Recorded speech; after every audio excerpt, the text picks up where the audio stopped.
For those of us who are not familiar with the situation in Syria, I'm going to start with a quick summary of how it all started. As we've seen, the Arab Spring has spread out throughout the Middle East. And a group of boys in the southern city of Daraa in Syria wrote anti-government slogans on the wall of their schools. The Syrian government reaction was to arrest those kids and torture them for weeks.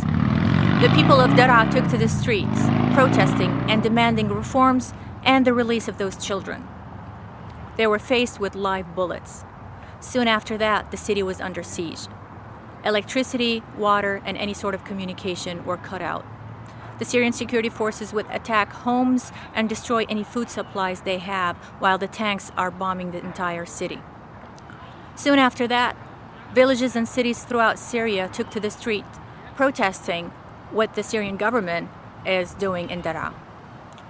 They face the same fate. Since then, over 3,000 have been killed, over 16,000 detained, and about 15,000 refugees. This is not to account for all those that just vanished. Nobody knows if they're dead or alive. Over 200 children have been killed, and many of which were tortured first. A few of us know of Hamza al-Khatib, the 13-year-old boy who was tortured to death by the Syrian security forces. His kneecaps and neck were broken, he was shot several times, and he was decapitated. Another instance where the Syrian security forces have tortured a child is Tamir al-Shar'i. He's a 15-year-old boy who experienced a drill going through his face several times while he's alive, and his teeth were pulled out, and then he was tortured to death. A few of us know of Muhammad Ahmad Sabura, the 7-month-old boy who was shot in the head along with his parents. The Syrian security forces had cut out electricity in the city of Hama and destroyed power generators to a hospital there to ensure maximum damage to the patients in there. As a result, premature babies died. Just today, Ibrahim Muhammad Shayban, a 9-year-old boy, was shot in Damascus. This is the type of ugliness that the Syrian regime practices on its people. What's happening in Syria is worse than any horror movies you've ever seen.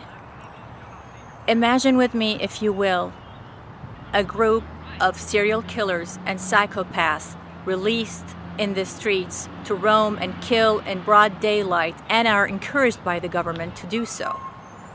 Those from the Syrian security forces or the Syrian army who refuse to kill unarmed civilians are punished with torture and death to make an example out of them and to make sure that nobody hesitates in killing others, because he would end up being shot himself. According to a report in CNN, 18 patients were kidnapped from a hospital in Hama, 5 of which were going through an operation. Imagine with me, if you will, waking up from anesthesia with an uncompleted operation only to face a group of thugs who are ready to beat you up until you're dead. The Syrian regime is established on intimidation and aggression. If you're skeptical about anything I said, please listen to what the Syrian officials themselves have stated in the past 2 weeks. Walid al-Muallim, the foreign minister of Syria, said that there will be strict measures against any government that acknowledges the existence of the Syrian National Council, which represents the opposition. Ahmed Hassoun, who's supposed to be a religious figure that basically blesses all the crimes that Assad is committing against his own people, said that if there were to be a military strike against the Syrian regime, he will encourage Syrians who live in Europe and the USA to turn into suicide bombers. He's basically endorsing and encouraging terrorism. Bashar al-Assad, in a speech in June, referred to protesters as germs.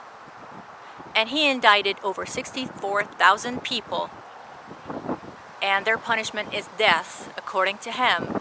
Yes, he just indicted 64,000 people in his speech without evidence, without trial or anything, just his word. Unfortunately, this regime only understands the power of force, and there is no way around dealing with them except with force. Until next time, stay safe.